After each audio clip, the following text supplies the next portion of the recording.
अभी जिसका 2400 रुपया था उसका आज 24,000 हो गया। अब एक सिपाही की पेंशन 24,000 रुपया है और एक अफसर मेरी पेंशन। नमस्कार दोस्तों, आज का जो मैसेज है या जो मेरा वीडियो है, मैं कह सकता हूं कि आज तक ना तो मैंने ऐसा कोई मैसेज दिया होगा या ना मैंने कोई वीडियो बनाया होगा। जो आज का जो वीडियो और मैसेज है वो सबसे ऊपर होगा। दोस्तों, आज का जो मेरा मैसेज है वो 28 लाख पूर्व सैनिकों की आंखें खोलने वाला होगा।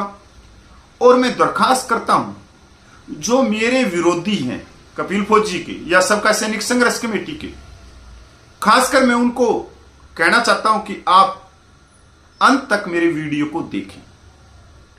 दोस्तों, एक नाम को आप भली भांति जानते हैं जिनका नाम OROP से जुड़ा है, वे हैं माननीय मेजर जनरल सतवीर सिंह साहब। अभी 3-4 दिन पहले वो जंतर मंतर पे आते हैं और जंतर मंतर पे वो केंद्र सरकार का धन्यवाद करते हैं कि OROP दी और अच्छी खासी पेंशन में बढ़ोतरी हुई। उसके बाद में उनका जो आगे वक्तव्य चलता है उसमें उनकी जो प्रश्नों की बौछार होती है वो सीधे टारगेट करती है सबका सैनिक संघर्ष कमेटी के जनरल सेक्रेटरी नायक हरपाल को। और वो सीधे नाम ना लेके वो कहते हैं कि पूर्व सैनिकों को गुमराह किया गया है, बरगलाया गया है। और इन्हीं के साथ में वो 4 प्रश्नों का जो जवाब देते हैं उसमें OROP में जवानों को हुआ जबरदस्त फायदा, पहला। दूसरा प्रश्न वो कहते हैं झूठ बोलते हैं कि 7 पे कमीशन में 2.81 का फार्मूला मिला। तीसरा प्रश्न उनका होता है कि MSP ज्यादा होनी चाहिए पर बराबर नहीं होनी चाहिए। चौथा प्रश्न में कहते हैं स्टेटस जो हमारे जूनियर कमीशन ऑफिसर हैं, सूबेदार ऑनरेडी, उनका कम किया गया। दोस्तों, मैं जो उन्होंने प्रश्न किए मैं उनका सबूतों के आधार पर आप लोगों के सामने फैक्ट रखूंगा, कागजों के आधार पे।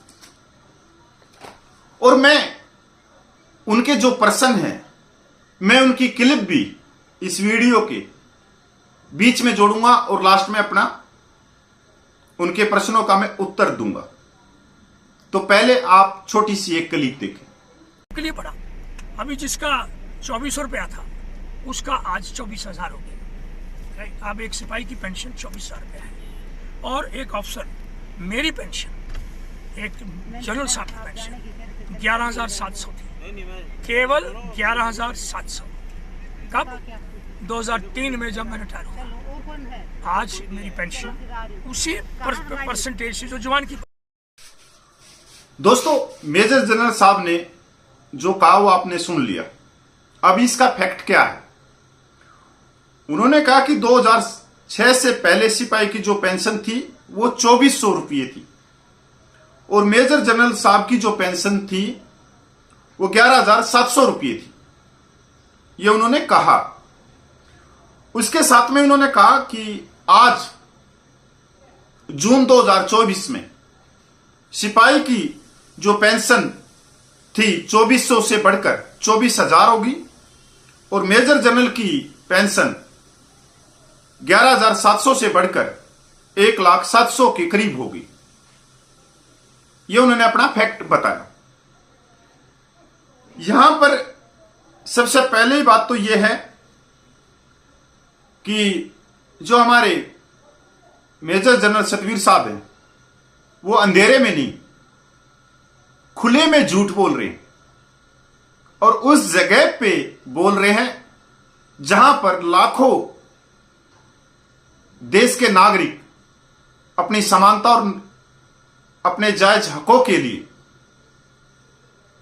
वहां हुंकार बरते। अभी फैक्ट यह है कि मेजर जनरल साहब ने कहा कि सिपाही की 24,000 रुपया पेंशन हो गई। ओआरओपी का जो सर्कुलर 666 निकला, उसके हिसाब से 17 साल के एक सिपाही की जो पेंशन है वो 18,007 रुपये है। नायक 22 साल सर्विस 21,244 रुपये है। हवलदार 24 साल सर्विस 22,257 रुपये है। तो मैं पूछना चाहता हूं मेजर जनरल साहब से कि सिपाही की जो आप पेंशन बता रहे हो कि 24,000 हो गई, तो मैं आपको बताना चाहता हूं कि वो तो 18,007 रुपया ले रहा है पेंशन। तो आपने 24,000 कहां से बना दी, जबकि हवलदार भी नहीं ले रहा। और भी छोड़े, अगर हम मेजर जनरल सतवीर साहब 28 साल के सिपाही की बात करें तो उसकी भी पेंशन 19,770 रुपये है। अब कई भाई कहेंगे कि 28 साल की सर्विस नहीं होती सिपाही की, नेवी एयरफोर्स में होती है भाइयों, आर्मी में नहीं होती, नेवी एयरफोर्स में होती है। आर्मी में ज्यादा 19 साल, 2 साल बढ़वा के। तो जो मेजर जनरल साहब ने बताया कि एक सिपाही की 24,000 पेंशन होनी थी, यही हम कह रहे हैं कि एक सिपाही की 24,000 पेंशन होनी थी, पर क्यों नहीं हुई। तो चलते हैं थोड़ा सा और पीछे। आपने जो सिपाही की 24,000 पेंशन बताई और आपने कहा कि 2006 से पहले वाला सिपाही 2,400 रुपये ले रहा था पेंशन। मानिए मेजर जनरल साहब, जो 2006 से पहले सिपाही 2,400 पेंशन ले रहा था, उसकी 50% भी पेंशन नहीं थी। उसकी जो 50% पेंशन हुई वो 568 सर्कुलर 2016 में हुई। अगर आपकी 11,700 से बढ़कर 1,07,000 रुपये पेंशन हो सकती है, तो उस सिपाही की 2,400 रुपये से बढ़कर 24,000 क्यों नहीं हुई। आपने दूसरा वाक्य कहा कि इसमें सबसे ज्यादा फायदा जवानों को हुआ। बिल्कुल गलत बोल रहे हैं। जवानों को कोई फायदा नहीं हुआ इसमें। जवानों को फायदा हुआ 568 सर्कुलर से, खासकर सिपाही से हवलदार को। इसमें जो फायदा हुआ वो फायदा हुआ जो अपर रैंक है, जो ऑफिसर रैंक है, उनको फायदा हुआ। मैं आपको बताना चाहता हूं, ओआरपी के सर्कुलर 555 में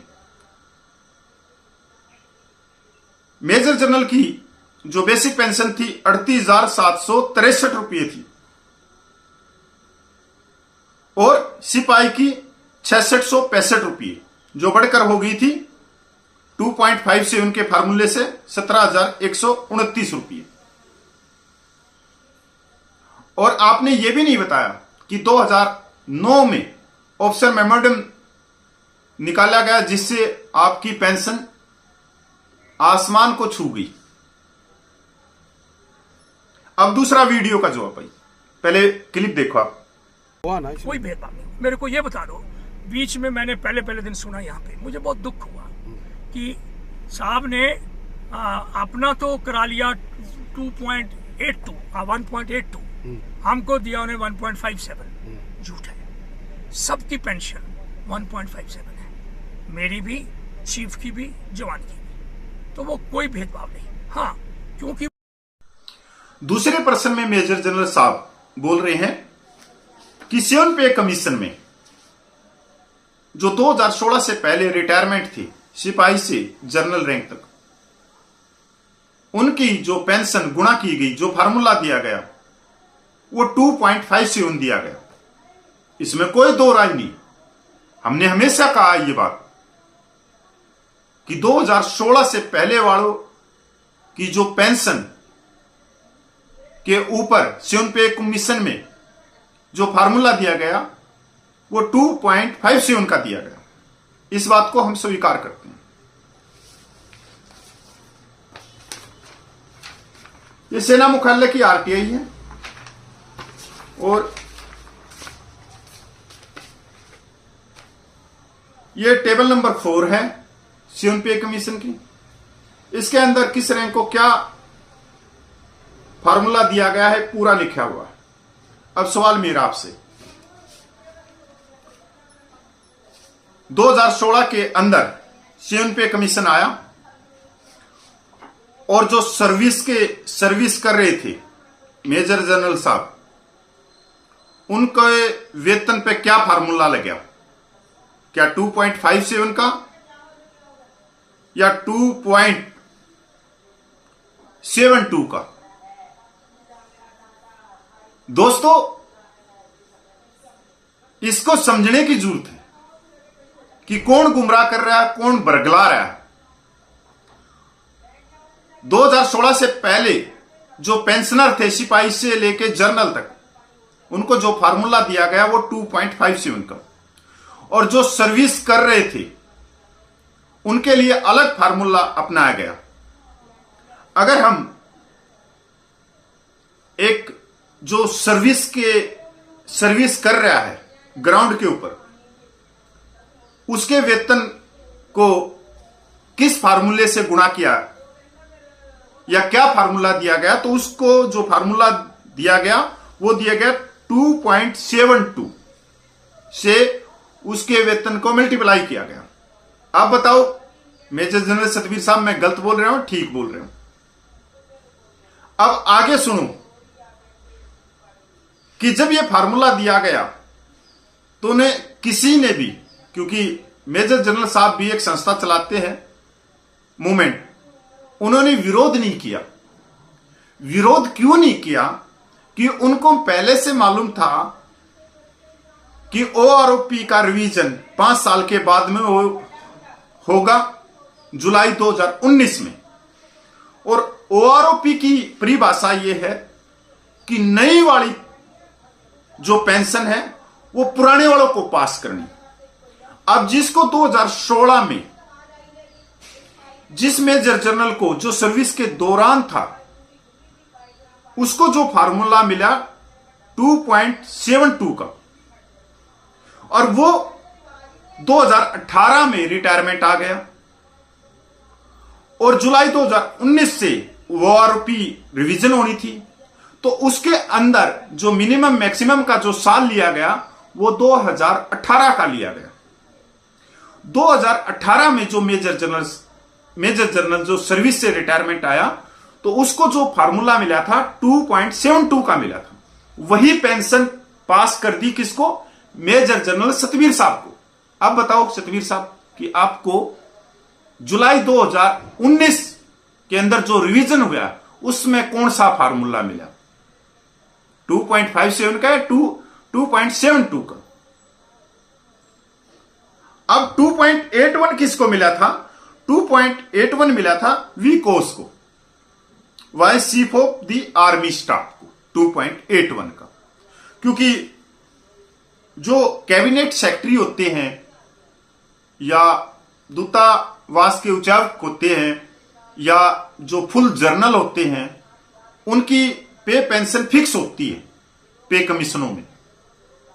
तो ये आपका दूसरा झूठ ये है, और ये कागज देख लो, आप देख रहे हो तो। बराबर के लिए कभी भी मैंने लिखा क्यों? कि अब सुनिए, बराबर वर्ड होता ही नहीं है, क्योंकि जब मैं नॉट इक्वल, जब मैंने सरकार को लिखा तो यहाँ जो उस वक्त जो ये बनाते हैं पॉलिसी वाले, एक सिविलियन मेरे घर आया वैसे मिलने के लिए। तो सर आपके हिसाब से इक्वल होनी चाहिए, नहीं होनी चाहिए? एक मिनट सुनो, एक मिनट आप सुन लीजिए। आप जो ये कहते हैं, या मेरे जवान जेसीओ जो बहकाए गए हैं, वो कहते हैं कि ये जो है इक्वल सेम बात ऑफिसर को मिली है, हमें जो उसको मिल रही है हमें मिलनी चाहिए। बात ये आ देखो, एक जो जवान जेसीओ ऑफिसर एक एनवायरनमेंट में काम करते हैं, वो बात सही है, लेकिन एक इस कमांडिंग ऑफिसर है या आपका कंपनी कमांडर है, जो उसके धड़कन जो दिल की है, उसकी रिस्पॉन्सिबिलिटी है। अगर एक आदमी भी चला जाए, पाकिस्तान मार जाए, तो उसका बेड़ा उसके ऊपर कितनी तोहमत लगती है। इसी तरह हर लेवल पे डिफरेंट है। जब मैंने उनसे पूछा कि आप किस फैक्टर के ऊपर कवर करते हैं, क्या सिर्फ जहाँ सर्वे कर रहे हैं उसके लिए, तो आपके हिसाब से उन्होंने बोला नहीं, आपके हिसाब से मिलिट्री सर्विस पे इक्वल नहीं होनी चाहिए। सुनिए मेरी बात, मैं ये नहीं कहूँगा कि नहीं होनी चाहिए, मैं ये कहूँगा कि जो फर्क है 5,200 और 15,500 वो ज़्यादा फर्क है और जवान के साथ अन्याय है।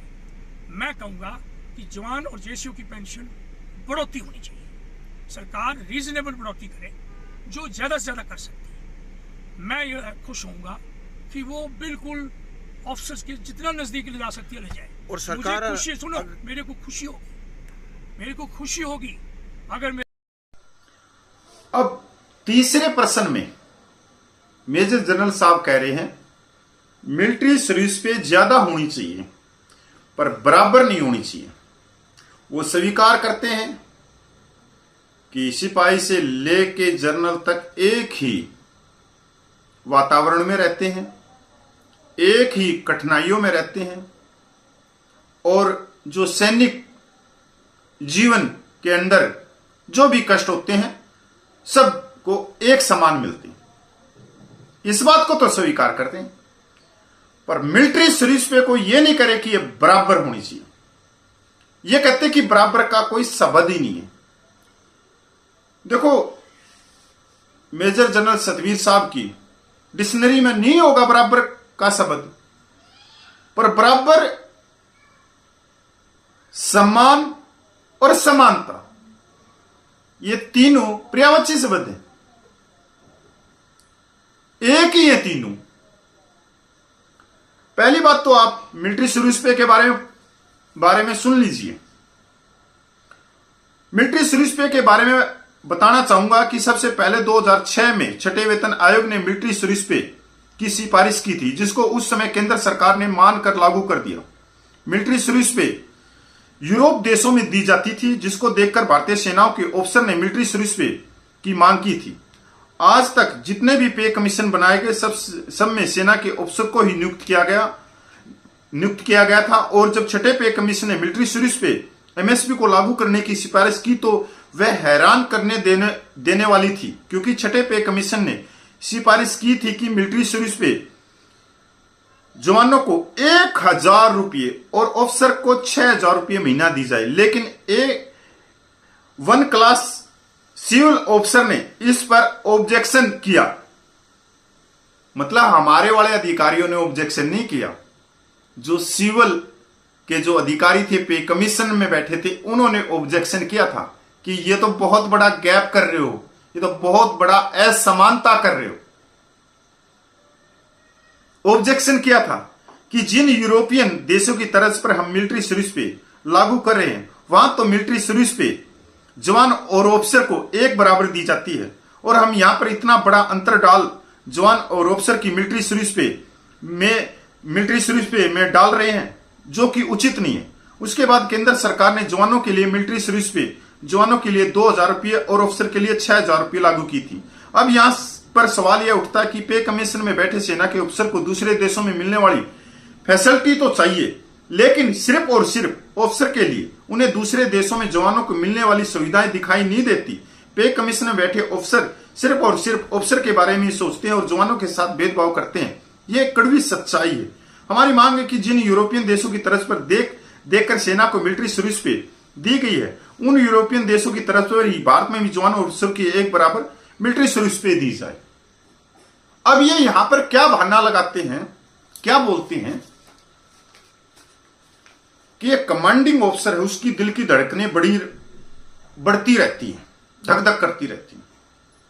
अच्छा, और जो जवान अपने परिवार को छोड़ के गया है और जो आप लोगों के आदेश को मानते हुए आप कहते हो कि दुश्मन के ऊपर जवाब दो, जो अभी कार्रवाई करो और उसके छाती से गोली निकाल दो, तो हम निकाल देते हैं, क्योंकि आप सब प्रिय, आप आदेश है, मानना हमारा कर्तव्य है, हम संविधान के दायरे में हैं। आप ये कहते हो कि दुश्मन की गोली के सामने अपना सीना लगा दो, तो सीना लगा देते हैं। मतलब आप क्या कहना चाह रहे हो? इस पूरे जो आपने ये 1 मिनट से भी कम समय में जो आपने अपनी बात रखी, इसके अंदर आप बिल्कुल साफ कह रहे हो कि बराबर नहीं होनी चाहिए, उनकी अब कर दो।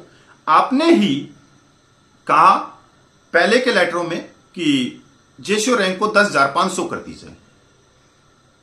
मतलब आप कहीं ना कहीं हमारे को बांट रहे थे, अपने पूरे के लिए तो नहीं किया।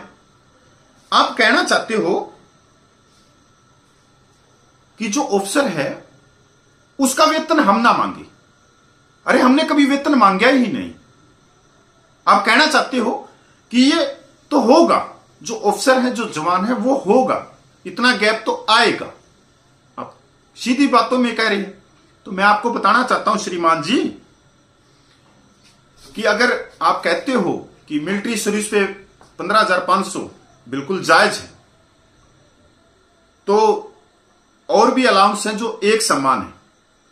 चिल्ड्रन एजुकेशन अलाउंस 2800 रुपये, 2812 रुपये, वो सिपाही से लेके कैबिनेट सेक्रेटरी के बच्चों को एक समान मिलता है। इसमें भी गैप होना चाहिए। जवानों के बच्चों को 2812 रुपये मिलना चाहिए, और आप जो कह रहे हो, जिस भाषा का प्रयोग कर रहे हो, उसके हिसाब से ऑफिसर के बच्चों को 28,000 रुपये चिल्ड्रन एजुकेशन मिलना चाहिए। हॉस्टल सब्सिडी जवान से लेकर जनरल के बच्चों को 8437 रुपये मिलता है, एक समान। तो आपके कहे अनुसार जवानों के बच्चों को मिलनी चाहिए 8437 रुपये, और आपके बच्चे को मिलनी चाहिए 84,000 रुपये। बहुत अच्छा। मेजर जनरल सतवीर साहब, आपको भी मेडिकल अलाउंस 1000 रुपये मिलता है, और मेरे जैसे कपिल फौजी सिपाही को भी 1000 रुपये मेडिकल अलाउंस मिलता है। हवलदार को भी 1000 मिलता है, जेसीओ साहिबान को भी 1000 मिलता है पेंशन आने के बाद में। तो जवानों को तो 1000 रुपये मिलने चाहिए, आपको 10,000 मिलना चाहिए। यह ठीक है।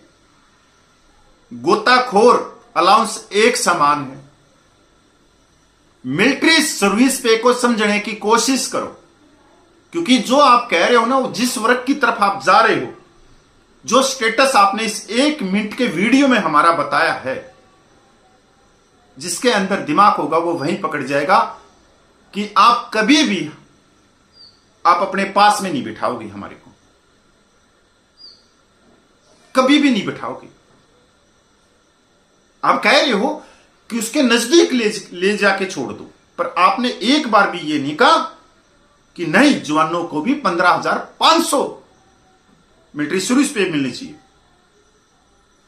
वो भी फील्ड में रहते हैं, वो भी ग्लेशियर में रहते हैं, वो भी रेगिस्तान में रहते हैं, वो भी अपने परिवार को, अपने बच्चों को छोड़ के आए, वो भी दुश्मन की गोलियों के सामने छाती लगाते हैं। भाई आपकी जेब से कहां रुपये निकाले जा रहे हैं? ये चीज आपकी जेब से तो हम नहीं निकाल रहे, भारत सरकार देगी। तो फिर ये जो चिल्ड्रन एजुकेशन अलाउंस है, हॉस्टल सब्सिडी है, गोताखोर अलाउंस है, मेडिकल अलाउंस है, और भी अलाउंस है जो एक समान है, फिर इनमें भी भेदभाव करवा दो। अगर आपका बस चलता हो ना, तो हमारी पेंशन ही बंद करवा दो, हमारे पीले कार्ड बनवा दो, पीले कार्ड बनवा दो कि हमारे को कोटे से राशन मिले। एक तरह से जो आपने बोला, उस शब्दों से तो यही लग रहा है कि जो पेंशन हमारे को मिल रही है वो फोकिट में मिल रही है। अगर एक सिपाही को 18,000 रुपये मिल रहे हैं, तो 18,000 रुपये पे उसका अधिकार नहीं, क्योंकि उसको फ्री में वहां रोटी अंडे खिलाए जाते थे, इसलिए उनके रोटी अंडे को काट लो। आपका क्यों ना कटे? फिर कितनी बड़ी बात कही है इन्होंने। डिसेबिलिटी पेंशन का कभी भी बात नहीं करेंगे, क्योंकि 2,54,000 रुपये मिल रही है, कभी बात नहीं करेंगे। सैनिक विधवाओं की पेंशन 30% है, कभी बात नहीं करेंगे। मैं पूछना चाहता हूं कि आप ORP का केस लेके सुप्रीम कोर्ट में लेके गए, किस कारण से आप लेके गए? क्या कारण था उसमें? क्या मांगे थी आपकी, और क्या मांगे हमारी वहां से पूरी हुई? बता दो आज पूरी दुनिया को। आज ये चीजें हो गई कि अगर कोई प्रीमेच्योर रिटायरमेंट रक्षा मंत्रालय में चिट्ठी लिखता है, प्रधानमंत्री को चिट्ठी लिखता है कि हमारे प्रीमेच्योर से जो रिटायरमेंट सैनिक आए हैं उनका क्या कसूर है कि उनको ओआरओपी से बाहर कर दिया गया, वहां पे लिखा जाता है माननीय सुप्रीम कोर्ट का फलाना फलाना ऑर्डर नंबर। बताओ, ये चिट्ठी मेरे पास में आई हुई। अब दूसरा क्लिप देखो भाई। इन्होंने कहा कि सूबेदार का ऑनरेडी रैंक का स्टेटस कम हो गया। बिल्कुल, कैसे स्टेटस कम हुआ? और आपने ये बात कहा कि किसको साधने की कोशिश करी। मैं एक पर्सन आपसे पूछना चाहता हूं, क्या डायरेक्ट सेनाओं में कोई सूबेदार बनता है, ऑनरेडी लेफ्टिनेंट, ऑनरेडी कैप्टन बनता है, सिर्फ धर्मगुरुओं को छोड़ के? बताइए आप। सिपाही से ही सूबेदार की सीढ़ियां चढ़ता है। आप सीधे डायरेक्ट कहते हो कि जूनियर कमीशन है, गजेटेड ऑफिसर है, उसका स्टेटस कम कर दिया। जब सिपाही का स्टेटस नहीं बढ़ेगा तो ऊपर रैंक का कैसे स्टेटस बढ़ जाएगा? बताएं इस बात को। 1973 से पहले एक सिपाही की जेबीटी से ज्यादा वेतन होता था और हमारे जो जेसीओ साहिबान था उसका जो वेतन होता था वो एसपी के समान होता था पुलिस के अंदर। तो स्टेटस कैसे बढ़ेगा? और 1973 में वन रैंक वन पेंशन किसके लिए थी? 1973 से पहले 75% पेंशन किसको लागू थी? और 1973 से पहले जवान जेसीओ के पे पेंशन को फाइनल कौन सी कमेटी करती थी? क्या पे कमीशन करते थे या डिफेंस पे पेंशन कमेटी करती थी? सवाल का जवाब दो। हमारे को जो जवान जेसीओ जो को पे कमीशन, थर्ड पे कमीशन में कौन लेके आया? और आप भी बताएं, उस समय अगर आप 1973 में मेजर जनरल होते तो आपका वेतन कौन तय करता था? मतलब पे कमीशन, फर्स्ट और सेकंड पे कमीशन में अफसरों का जो वेतन पेंशन निर्धारित किया गया वो फर्स्ट और सेकंड। हम तो नहीं थे इसमें। दोस्तों, ये बरगलाने की बात है। आप मेरी ध्यान से मेरी बात सुनना। आज 7 पे कमीशन के अनुसार एक जो बेल्ट का जो सिपाही है, चाहे वो सिविल में है, चाहे वो फौज में है, चाहे पैरामिलिट्री में, उसका जो पे स्केल है 21,700 है। 21,700 से भर्ती होता है, नायक बनता है, हवलदार बनता है, जेसीओ बनता है, सब कुछ बनता है। अगर उस सिपाही का पे स्केल जेबीटी के अध्यापक की तरह रखा जाए 36,000, तो आप बताएं क्या एक सूबेदार का और ऑनरेडी का जो पे स्केल जाएगा वो जाएगा कम से कम कर्नल के समान। मतलब पुलिस के अंदर जो एसपी है ना, उससे भी अब चला जाएगा वो। ये बात तो कर रहे हैं कि जेसीओ साहिबान का स्टेटस कम किया गया, पर ये नहीं कह रहे कि एक जेसीओ साहिबान 32 साल सर्विस करता है और उसकी जो पेंशन है वो सिविल के अंदर जो एसपी होता है, सुप्रीडेंट ऑफ पुलिस ऑफिसर होता है, उससे कम उसकी पेंशन नहीं होनी चाहिए, क्योंकि वो उसी रैंक के समान हो जाता है 32 साल नौकरी करके। पर यह बात नहीं कहेगा, कभी भी नहीं कहेगा कि एक सूबेदार मेजर को, सूबेदार को, ऑनरेडी को कम से कम लेफ्टिनेंट कर्नल की पेंशन मिलनी चाहिए। इस बात को कह दो आप, स्टेटस अपने आप ही अब चला जाएगा, सिपाही का भी चला जाएगा, सबका चला जाएगा। हम तो मजदूर बना दिए, लेबर बना दिए, उस बारे में तो आप बात ही नहीं कर रहे, क्योंकि आपने पता है कि पूरे देश में जो पूर्व सैनिकों के अध्यक्ष हैं वो हमारे सूबेदार हैं, ऑन रेडी हैं, उनकी बात आप कर रहे हो, कर नहीं रहे आप, उनको कुछ नहीं दिलाओगे। जो समझदार हो वो समझते हैं इन चीजों को, जो मैंने बताई कि स्टेटस कहां से चलेगा। जब तक एक सिपाही का नहीं बढ़ेगा तो आपका कैसे बढ़ सकता है, क्योंकि डायरेक्ट तो कोई भर्ती होता ही नहीं, कोई सूबेदार या ऑन रेडी। तो पहले किसका आप किया जाएगा।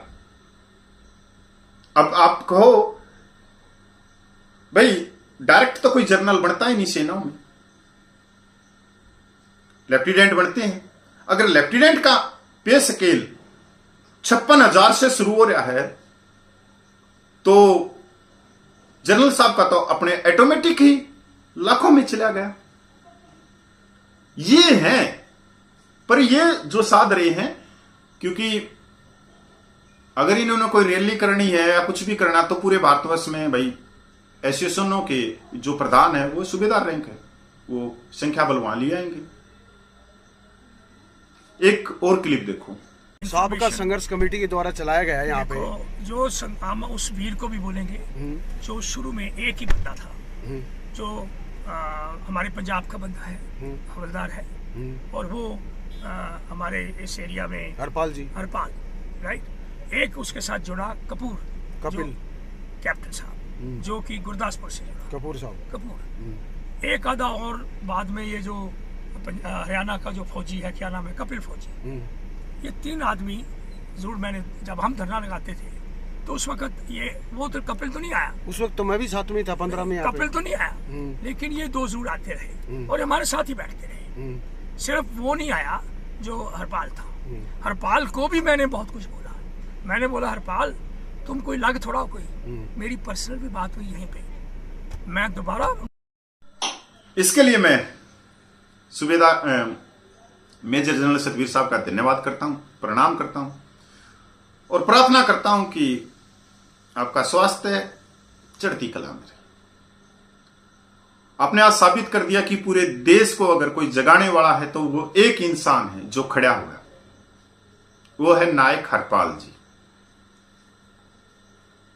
आप क्योंकि आपने आंदोलन लड़ा है और आपके आंदोलन से ही जवानों को जागरूक मिला है। अगर जवानों के साथ में भेदभाव नहीं होता तो जवान इतनी जागरूक नहीं होते। आप कहते हो कि एक मेजर जनरल साहब जवानों के साथ में बैठता था अकेला, मैंने ही आंदोलन चलाया है। आप ये भी चीजें गलत बोल रहे हो, क्योंकि आपके साथ में लेफ्टिनेंट जनरल राजकाद्यान साहब भी थे, बहुत सारे एयरफोर्स के, नेवी के बहुत सारे जनरल कर्नल थे जो जंतर मंतर में बैठते थे। पर आपने यहां पर जो बात कही ना कि एक व्यक्ति ने जो पंजाब से है, सबका सैनिक संघर्ष कमेटी, नायक हरपाल जी ने इस पूरे देश को जगाया। चाहे आपने किसी भी तरह से, पर आपने ये स्वीकार किया। तो सैनिक भाइयों, आप भी इस चीज को सुनो कि एक इतने बड़े रैंक के मेजर जनरल साहब कह रहे कि एक व्यक्ति ने पूरे देश को जगा दिया। जो झूठ का गुब्बारा था, जो झूठ फैलाया जा रहा था, जो पूर्व सैनिकों को गुमराह करके, बरगला के, जो दरी कुर्सी बिछा के जो नेता बनाया जा रहा था, जो राज्यपाल बनाया जा रहा था, जो रेवाड़ी की रैली करके सत्ता प्रयत्न किया जा रहा था, जो सांसद बने, राज्यपाल बने, पता नहीं क्या बने, उस पूरे गुब्बारे को फोड़ने वाला एक शख्स है नायक हरपाल। उसके बाद में ये भाई मेरा भी नाम लेते हैं इसमें कि कपिल फौजी, मैं इसके लिए भी धन्यवाद देता हूं, पर मैं तो उनके बाद में जुड़ा, उनके साथ में जुड़ा। तो 1 से 2 भले, क्योंकि जहां विचार मिलेंगे वो चलेंगे। पर लास्ट में अपने शब्दों को विराम देता हूं। मेजर जनरल साहब ने कहा है कि कोई भी मेरे से बहस कर लो। तो मेजर जनरल साहब, मैं आप तक अगर मेरा वीडियो पूछे तो मैं आप पे नायक हरपाल से तो बहस नहीं कर सकते, क्योंकि पहली बात तो वो बहुत ही स्ट्रोंग है इन चीजों में, पे पेंशन में बहुत ज्यादा, और वो सटीक जवाब देगा तो आप पे घबरा जाओगे, जैसे आप वीडियो में घबरा गए, आपसे बोलिया नहीं जा रहा था किसी भी तरह से।